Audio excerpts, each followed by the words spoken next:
today, in this session, we are going to look at mountains. So we looked at mandates and we looked at mantles. And so if we expand slightly from there, mountains have a bigger area. So a mandate can vary in size, but a mountain is about a general area in which you have authority. Okay, so let me try and explain that more specifically. One of the mountains that I have is a mountain that the Lord's given me in heading up this ministry. However, I may have several mandates in the context of this ministry. Do you understand? So the mountain is, mountains can refer to geographical areas, or geographical, in the natural geographical areas, but they can also be spheres, spheres rather than tasks or jobs, or I'm not explaining it very well, but so mountains are about your realm of influence. They're about where you have authority beyond a specific mandate. So a mountain can incorporate several or more mandates. So it's kind of like it's on a bigger scale. So one of the things that I've learned is that on a regular basis I need to go back to the Lord and I need to re-look at my mandates and my mantles and my mountains.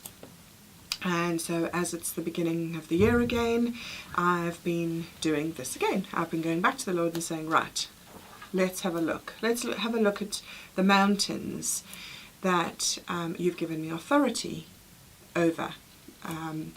Because actually, in order to rule and reign on my mountain, I need to learn how to access from the place of the spirit realm. I need to learn how to see what's happening and how to press forward in the spirit realm. So very often I will go and sit on my throne on a mountain that the Lord has shown me, and I will just say to the Lord, what do you want to show me about this mountain? And then I go with whatever it is that he shows me. And very often I have actually had to slay dragons. I've had to access all sorts of doors that exist in the spirit realm that pertain to my mountain. So in some instances I may be obliterating opposition in the spirit realm, sitting on my throne of authority on my mountain. In other instances I may be accessing open doors on my mountain in the spirit realm that then outwork in the natural. And I know that in previous sessions I've talked a lot about how what we do in the supernatural impacts and reflects and outworks in the natural. It does not work the other way around.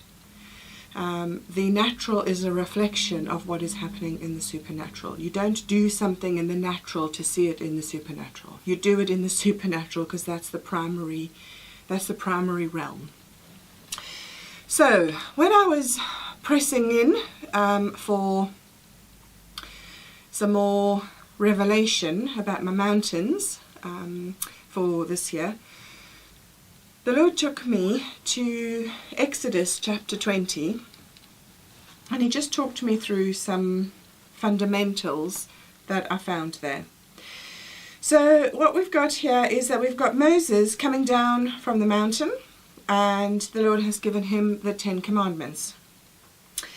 When the people saw the thunder and lightning and heard the trumpet and saw the mountain in smoke, they trembled with fear. So this is Exodus 20 verse 18. They stayed at a distance and said to Moses, "Speak to us yourself and we will listen, but do not have God speak to us, as we will die." Moses said to the people, "Do not be afraid. God has come to test you, so that the fear of the Lord will be with you to keep you from sinning." The people remained at a distance while Moses approached the thick darkness where God was. So one of the things that the Lord's been speaking to me about is encounters with the spirit of the fear of the Lord, as being a necessary, that persona of the Holy Spirit he is a necessary ingredient in being able to properly live in and on my mountain, because the fear of the Lord is what keeps me in a right place with Him, and in a place where I'm able to actually completely surrender my plans and my agendas. Because actually when we have an encounter with that person of the Godhead, it is a life-changing thing. And there's something of His DNA that gets burned within you when you have an encounter with Him. And I remember my first encounter it was a life-changing thing. I was never the same person after I'd had my first encounter with that person of the Godhead. And I can see that actually there's a model here that He's releasing for us as to how we rule and reign and how we come into proper authority on the mountains that He's releasing for us. So picking up then verse 22, "Then the Lord said to Moses, 'Tell the Israelites this, you have seen for yourselves that I have spoken to you from heaven. Do not make any gods to be alongside me. Do not make for yourselves gods of silver or gods of gold.'" So idolatry has got to go if we're wanting to fully occupy and rule and reign in the authority of heaven on our mountain. There is no space for any idolatry, anything. I'm going to say that again. There is no space for any idolatry. And my definition of idolatry is anything that is more important to me than God. That is my idol. And there is no space in my life for anything that is more important than God, because that idol will be the filter. It will be my downfall. I will filter everything that I hear and see through the eyes of that idol, and it will lead me off of the agenda of heaven. And so I'm not able to rule and reign and fully occupy my mountain with any idolatry in my life. Verse 24, "Make an altar of earth for me, and sacrifice on it your burnt offerings and fellowship offerings, your sheep and goats and your cattle. Wherever I cause my name to be honored, I will come to you and bless you." So, we need to, the altar of earth, for me, speaks about the natural realm. And the Lord is saying, bring your sacrifice. Bring those things that it costs you. Bring those things that you have given up for me as your sacrifice. And it says, wherever I cause my name to be honored, I just love this. Wherever I cause my name to be honored, I will come to you and bless you.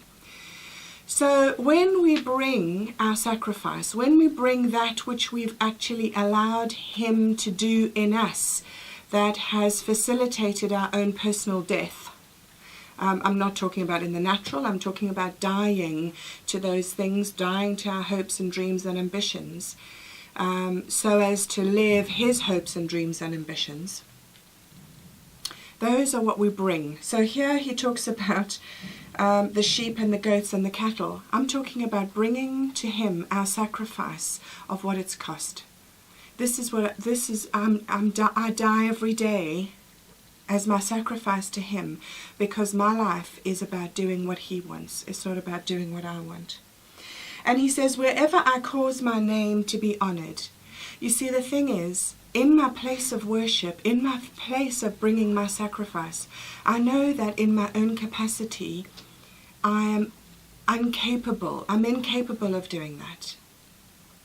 And so I know that as I surrender to him, he comes within me and he fills me to a place where I am able to do that. So when he says, wherever I cause my name to be honored, he knows that he's the one everything goes back to him. He's the one who causes his name to be honored through us, because we've surrendered, and he lives through us. And so we can bring our praise because he has first inhabited us, and he through us releases that praise. And so he says, wherever I cause my name to be honored, I will come to you and bless you. So I know that there's a blessing that gets released every single time I cast my crown before him, every time I bring my sacrifice before him. So I choose to make this my daily living, in that when somebody comes to me and says anything, tries to honor me in any way, on the outside it may look like I'm receiving that, but actually I give reference to the fact that this is the Lord. And actually I make sure that I take that crown and I give it back to him. I cast my crown before him. I cast my crowns before him every single day, because I know that without him I am nothing. And I don't deserve that honor, or that sounds harsh. But for me, it's a reality. I hear that you want to honor me, and I hear that it's a godly way for us to behave to each other, because there's something of the affirmation of heaven that gets released in honor. But in order to protect myself from pride, actually I take that honor and I offer it back to my Father in my place of worship and praise, because actually that is my safety. That's what keeps me in that place of security. And then it says, if you make an altar of stones for me, do not build it with dressed stones, for you will defile it. So he's talking here about works.